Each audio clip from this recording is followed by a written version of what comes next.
오늘도 하늘에 있는 어떤 권세라도 우리를 향한 사랑을 끊을 수 없는 그 놀라운 사랑으로 우리를 사랑하여 주신 예수 그리스도 앞에 우리의 마음과 정성과 사랑을 드리는 삶을 살아갈 수 있는 저와 여러분들이 되시길 주님의 이름으로 축원드립니다. 우리 이 시간에 주변 분들하고 서로 한번 인사 한번 하겠습니다. 사랑합니다. 축복합니다. 잘 오셨습니다. 서로 한번 인사 한번 나눠보십시오.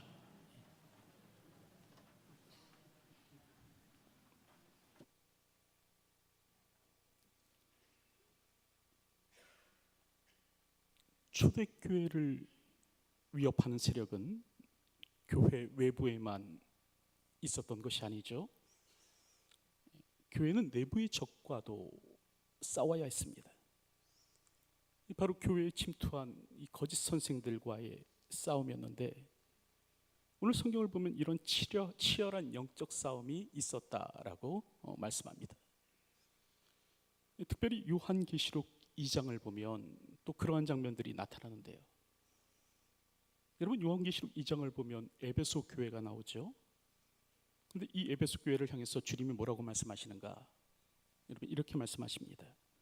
오직 내게 이것이 있으니 내가 니골라당의 행위를 미워하는도다. 나도 이것을 미워하노라 라고 말씀하십니다. 여기서 니골라당이라는 사람들이 나오는데요, 누구인가? 바로 교회에 침투한 거짓 교사들이었습니다. 근데 에베소 교회가 이들을 용납하지 않았던 겁니다. 그래서 주님의 칭찬을 받았던 것이죠. 그러나 반면 이런 교회도 있었습니다. 이 버가모 교회라는 교회가 있었는데, 에베소서 2장 14절 이하를 보면 뭐라고 기록하는가? 내게도 니골라당의 교훈을 지키는 자들이 있도다 라고 말씀합니다. 이 말은 무슨 말이냐면, 이 버가모 교회가요, 그 에베소 교회와는 달리 이 니골라당의 교훈을 따르는 이 거짓 선생들을 용납하였다라는 말이죠. 그래서 주님으로부터 책망을 받습니다. 여러분, 이렇듯 이 초대교회 안에는 이 교회를 위협하는 이 거짓된 세력들이 있었죠. 그리고 이들은 외부에서 박해하는 사람들만큼이나 아주 무서운 것이었습니다. 그래서 오늘 성경을 보면요, 이 사도 베드로는 이 편지를 쓰고 있는 것이에요. 특별히 베드로 후서를 쓰고 있는데, 이 베드로 후서를 쓰는 목적이 무엇인가? 이 땅을 지나가는 교회를 향해서 거짓 선생들을 조심하라 라는 이유를 가지고 이 편지를 썼던 것입니다. 그런데 문제는 무엇인가? 사실은 이런 거짓 선생들을 분별하기가 참 어렵다라는 거예요. 왜냐하면 저들은 스스로를 잘 포장하기 때문에 그렇습니다. 여러분, 오늘 우리가 알다시피 사탄은 이 광명의 천사로도 자신을 위장할 수 있죠. 의의 일꾼처럼 자신을 포장할 수 있습니다. 근데 이는 거짓 선생들 역시 마찬가지라는 거예요. 여러분, 저들의 본질은요, 존 메가더의 표현처럼 이기적인 혜택을 위해서 교회를 등쳐먹고 사는 영적 기생충, 이렇게 표현을 했는데 불과했지만, 여러분, 저들의 겉모습은요 참으로 신실한 그리스도인이었습니다. 특별히 교사의 지위에 있는 사람들이었죠. 그렇기 때문에 초대교회는 저들에 맞서서 아주 힘든 싸움을 싸워야만 했습니다. 여러분, 이처럼 이 밖에서 활동하는 적군보다 안에서 활동하는 적군이 더욱 무서운 법이죠. 이 구분이 뚜렷한 이 군복을 입고 나타나는 군대보다 사실은 이 민간인 복장을 한 게릴라가 상대하기가 더욱 어려운 법입니다. 여러분, 그래서 그 미군이 베트남 전쟁에서 고전을 면치 못했다라는 것 아닙니까? 그 20세기 초강대국이었던 이 미국을 최초이자 유일하게 이긴 나라가 있었죠. 이 바로 베트남입니다. 기록에 따르면 이 미군은요, 이 베트남과의 전쟁에서 그 어느 때보다도 많은 폭탄을 퍼부었다고 해요. 이 공식 집계로 약 800만 톤의 폭탄을 사용했다고 합니다. 여러분, 이는 2차 세계전 당시에 참가했던 모든 국가가 사용했던 폭탄의 3배에 해당되는 양이라고 합니다. 히로시마에 투하했던 원자 폭탄 640개의 위력과 맞먹는 것이었다고 해요. 그럼에도 불구하고 미국은 베트남을 이기지 못합니다. 이 까닭이 무엇인가? 바로 누가 적인지 아군인지 구별하지 않는 이 게릴라 전법으로 저들이 싸워왔기 때문에 그렇습니다. 그러니까 다시 말하면 정규군의 모습을 하고 이들이 싸움을 걸어온 것이 아니라 일반인 복장을 하고 지나가는 사람인 것처럼 하다가 폭탄을 던지고 총을 쏘고 달아났던 거예요. 그러다 보니까 이게 속수무책인 겁니다. 결국 미군의 사상자 수가 늘어나자 미국 안에서는 반전운동이 일어나죠. 이로 말미암아 결국 1973년 미국은 베트남에서 철수하고 맙니다. 여러분, 이렇듯 이 내부에 침투한 적은 참으로 무서운 것이에요. 잘 구별되지 않기 때문에 더욱 무서운 것입니다. 그래서 예수님께서는 무엇을 말씀하시는가? 거짓 선지자를 삼가라라고 말씀하시죠. 거짓 선지자들에 대해서 조심해야 된다, 경계해야 된다, 그런 말씀을 하는 겁니다. 까닭은 저들이요, 양의 옷을 입고 나오는 존재이기 때문에 그렇다는 거예요.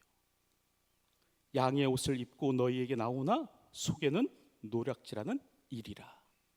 예수님께서는 그렇게 말씀하시는 겁니다. 그러므로 겉모습만 가지고서는 이 사람이 거짓 선지자인가 참 선지자인가를 구별하기가 어렵다는 거예요. 그렇다고 한다면 오늘 우리는 무엇을 가지고 저들의 정체를 파악해야 하는 것인가? 어떻게 오늘 우리는 양의 탈을 쓴 이리와 같은 이 거짓 교사들을 분별해낼 수 있는 것인가? 여러분, 여기에 대해서 예수님께서는 뭐라고 말씀하시는가? 그들의 열매로 그들을 알리니 라고 말씀하십니다. 여러분, 오늘 우리가 잘 아는 구절이 있죠. 열매로 알리라 라는 이런 말씀이 있는데, 여러분, 이 말씀은 어떤 문맥에서 사용되는 말씀이냐면 거짓 교사들을 분별하는 문맥에서 사용되는 말씀입니다. 그러니까 다시 말하면 어떻게 거짓 교사들을 분별할 수 있는가? 그들의 열매를 보면, 그들의 삶의 열매를 보면 알 수 있다는 겁니다.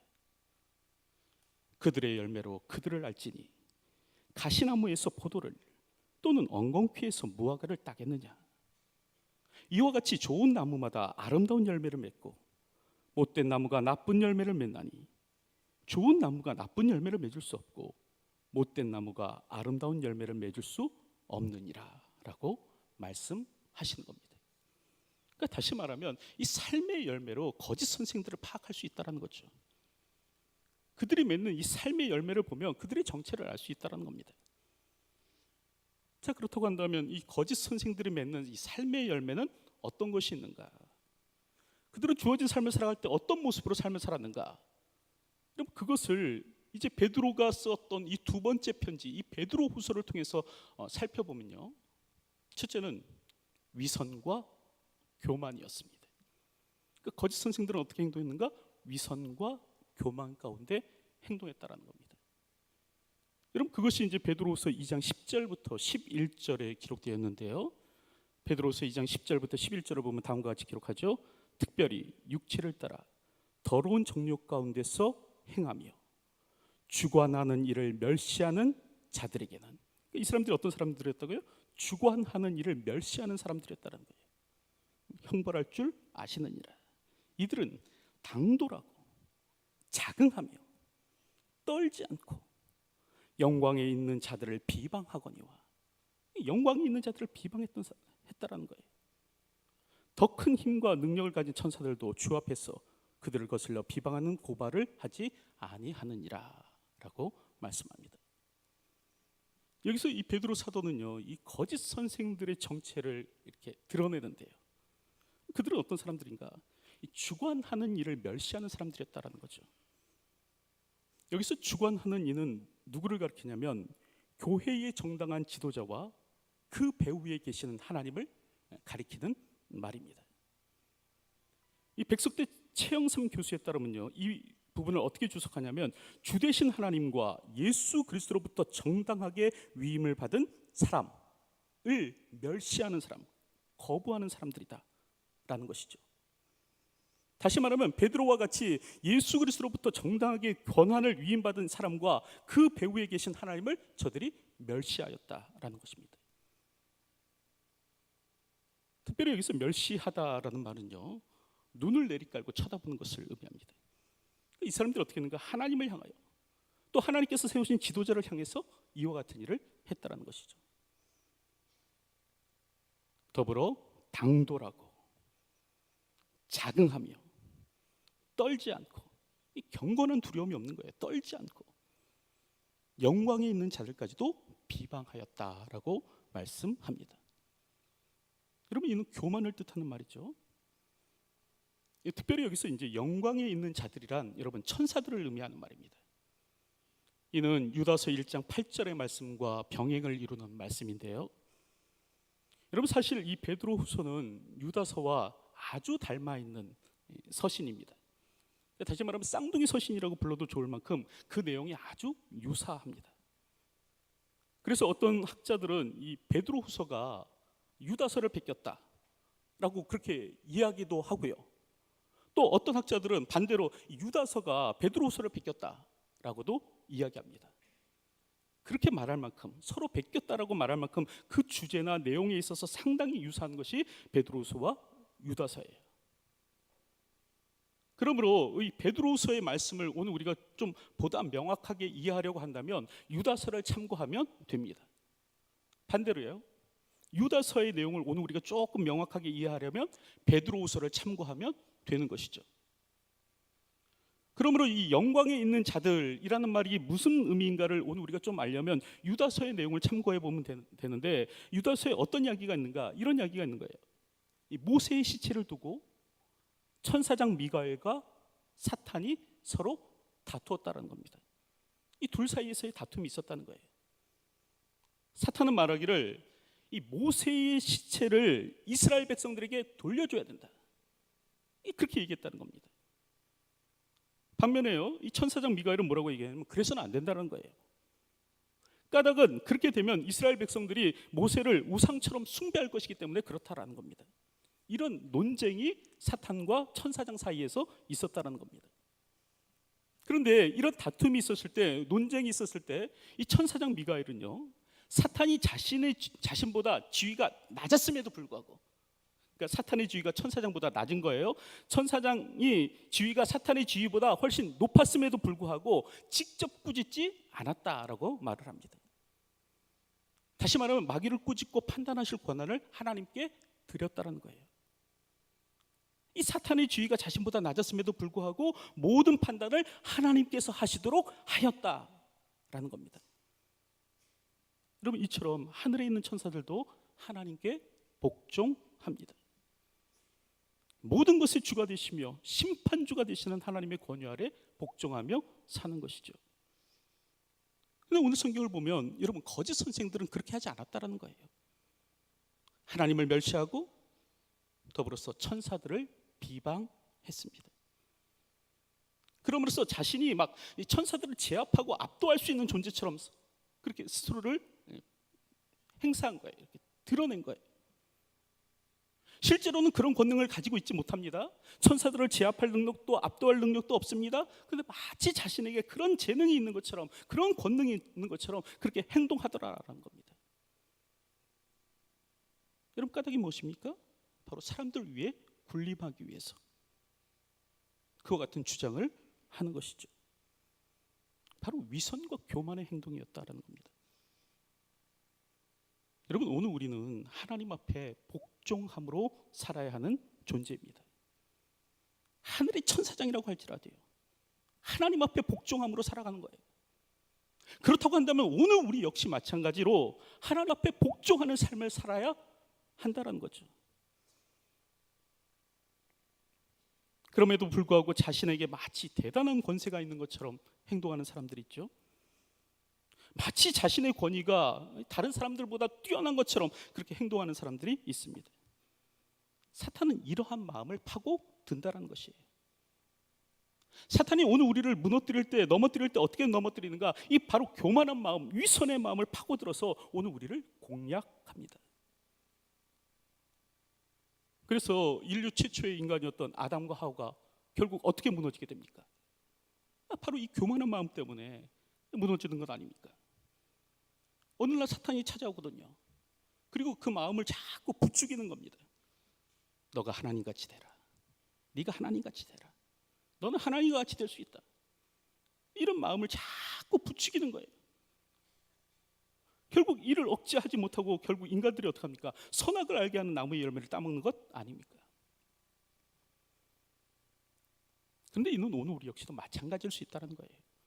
오늘 우리 역시도 아담과 하와처럼 교만에 취약한 존재라는 거예요. 오늘 우리도 저들과 마찬가지로 교만의 문제에 대해서 잘 걸려 넘어진다는 겁니다. 그래서 베드로전서 5장 3절을 보면 베드로 사도는 무엇이라고 얘기하는가? 특별히 교회의 지도된 자 된 사람들을 향해서 뭐라고 얘기하냐면 맡은 자들에게 주장하는 자세를 하지 말고 라고 말씀합니다. 맡은 자들에게 주장하는 자세로 하지 말고 양무리의 본이 되라라는 겁니다. 여러분, 여기서 주장하는 자세란 군림하는 태도를 의미하죠. 마치 자신이 다른 사람 위에 있는 것처럼 행동하는 모습을 의미합니다. 그렇게 해서는 안 된다는 거예요. 여러분, 얼마 전에 그 육군회관에서 그 세미나가 있었다고 하죠. 육군 참모총장을 비롯해서 주요 지휘자들, 야전 사령관들, 군단장들, 또 사단장들이 모여서 막 이렇게 세미나를 열었다고 합니다. 근데 그 자리에서 한 사병이 그런 발언을 했대요. 우리는 계급이 다를 뿐 같은 전우입니다. 이런 말을 했다는 겁니다.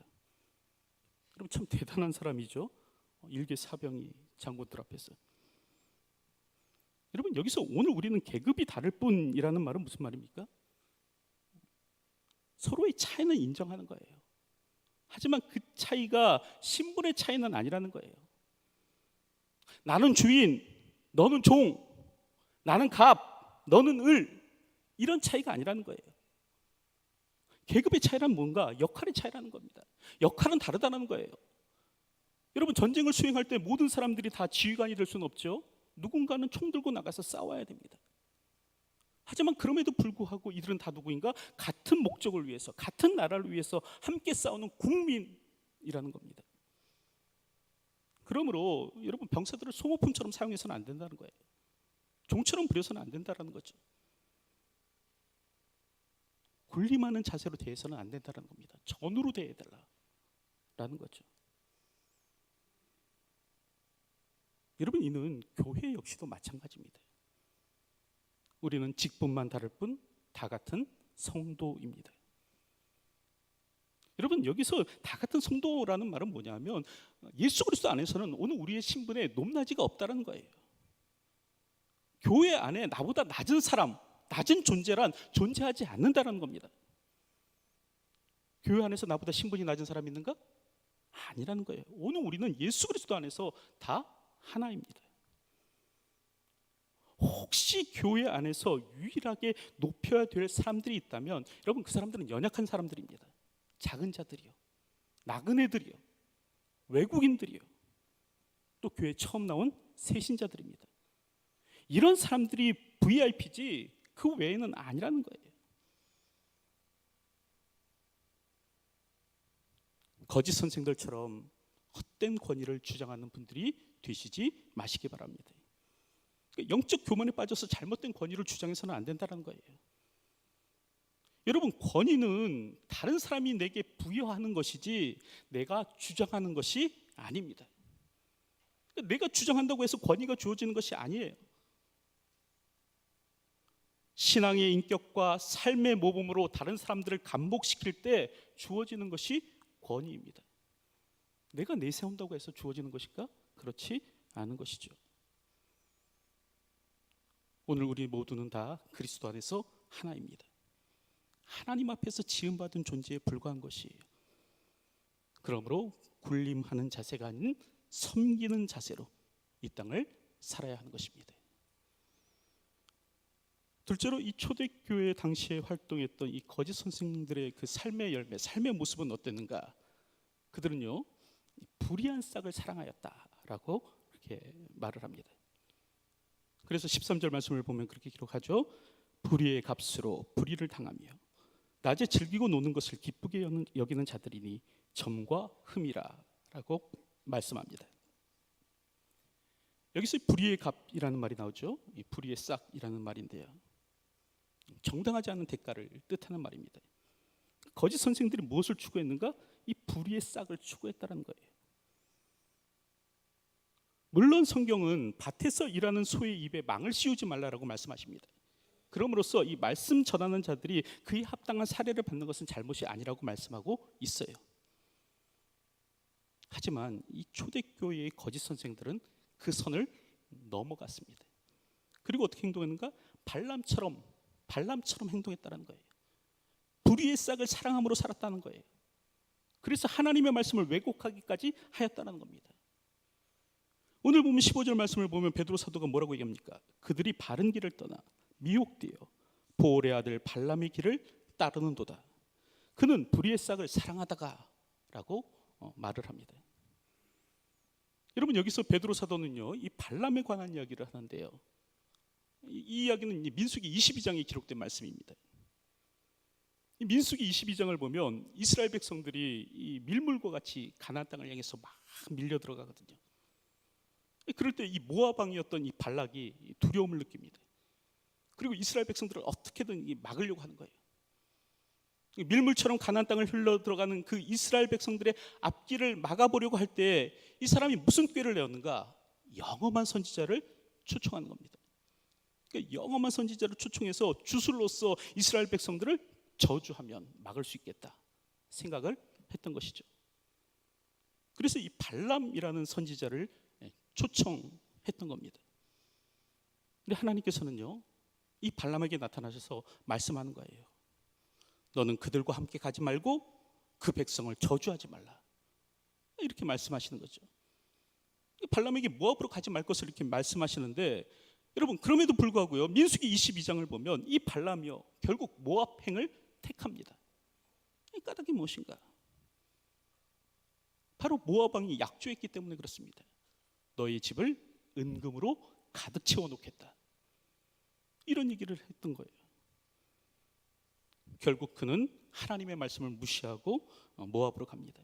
이 불의의 싹을 사랑하여서 결국 모압행을 택하는 것이죠. 근데 오늘 성경을 보면 이런 거짓 선지자 발람의 길을 또 누가 따라 걸었는가? 초대교회의 거짓 선생들이 그 길을 따라 걸었다는 거예요. 저들 역시도 이 불의의 싹을 사랑하여서 하지 말아야 될 것까지도 다 하였다라는 것이죠. 자, 그렇다고 한다면 어떻게 이럴 수 있었는가? 그 까닭이 무엇인가?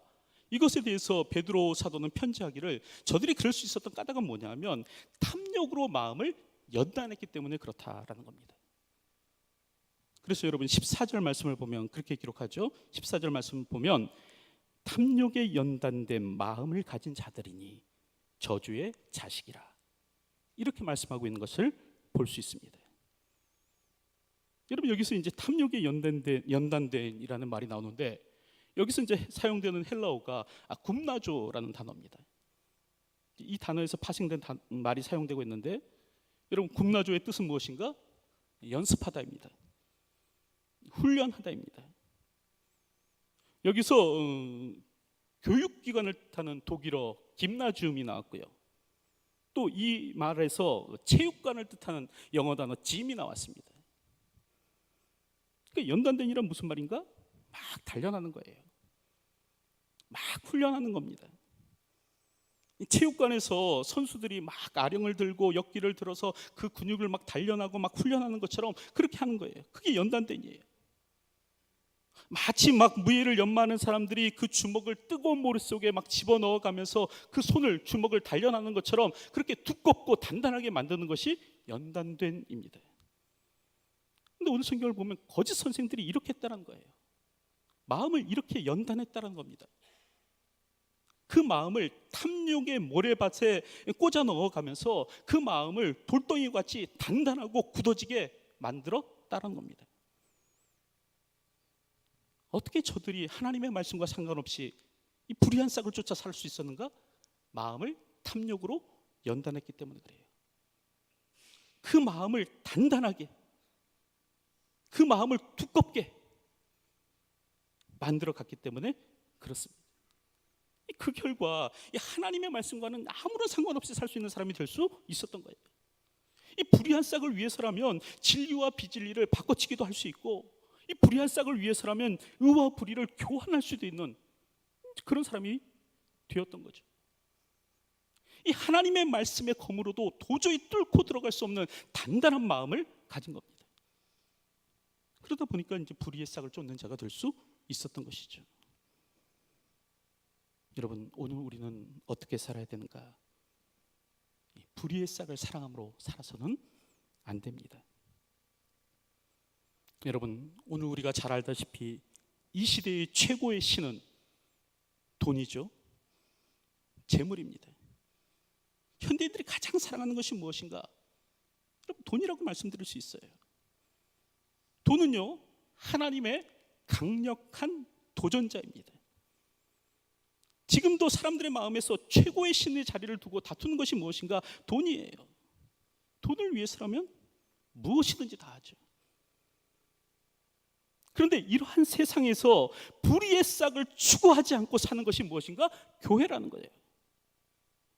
세상의 사람들이 다 탐심이 가득한 눈을 가지고 재물을 바라볼지라도 그렇게 하지 않고 살아가는 것이 누구인가? 성도라는 것이에요.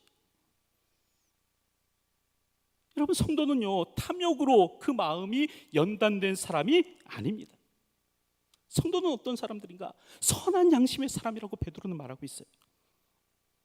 그리스도 안에서 새롭게 빚어진 사람으로서 선한 양심에 따라 이 땅을 살아가는 자들이 성도입니다. 불의의 싹을 기뻐하지 아니하고 불의의 싹을 단칼에 거절할 수 있는 선한 양심, 신의 성품에 참여한 사람들이 바로 성도라는 것이에요. 오늘도 품위 있게 이 땅을 살아가시는 분들이 되시기 바랍니다. 거짓 선생들처럼 탐욕에 빠져서 불의의 싹을 기뻐하지 마십시오. 오늘 우리는 하나님의 백성으로서 신의 성품에 참여한 자로서 살아가야 합니다. 이 선한 양심을 쫓아 이 땅을 살아갈 수 있어야 하는 것이죠. 이제 말씀을 맺으려고 하는데요, 여러분, 고밀복검이라는 말이 있습니다. 이게 무슨 말이냐면 입으로는 달콤한 말을 하지만 뱃속에는 칼을 감추고 있다는 뜻이에요. 바로 거짓 선생들이 그랬다는 겁니다. 입술로는 달콤한 말을 하지만 결국은 성도들을 해하려는 자들이었어요. 자, 그렇다고 한다면 이들을 어떻게 구분할 수 있을까? 열매로 그들을 알 수 있다는 겁니다. 저들의 삶의 열매를 살펴보면 그것을 알 수 있다는 거예요. 거짓 선생들의 삶의 열매는 무엇인가? 첫째로요, 위선과 교만이었습니다. 그들은 천사들까지도 꾸짖는 교만을 가지고 있었고 그런 권세가 자신에게 있다라고 포장했다는 거죠. 둘째는 무엇인가? 불의의 싹스에 대한 사랑입니다. 이 탐심으로 마음을 막 연단한 결과 불의한 돈도 부끄럽게 여기지 않는 사람이 되었다는 거죠. 혹시 그런데 이런 모습이 또한 오늘 나의 모습은 아닌지 여러분 생각해 보셨으면 합니다. 오늘 나 역시 위선과 교만에 사로잡혀 이 땅을 살아가고 있지는 않은지, 혹시 오늘 나 역시 불의한 싹을 기뻐함으로 이 땅을 살아가고 있지는 않은지 생각해 보았으면 합니다. 교회는 선한 양심의 공동체입니다. 하나님의 성품에 참여한 사람들입니다. 그리고 세상을 이기는 능력은 바로 여기서 나오는 겁니다.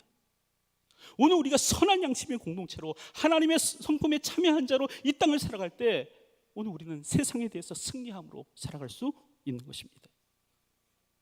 오늘도 이와 같은 사실을 알아 교만과 불의의 싹을 미워하며 이 땅을 살아가시는 저와 여러분의 삶이 되시길 주님의 이름으로 축원드립니다. 기도하겠습니다.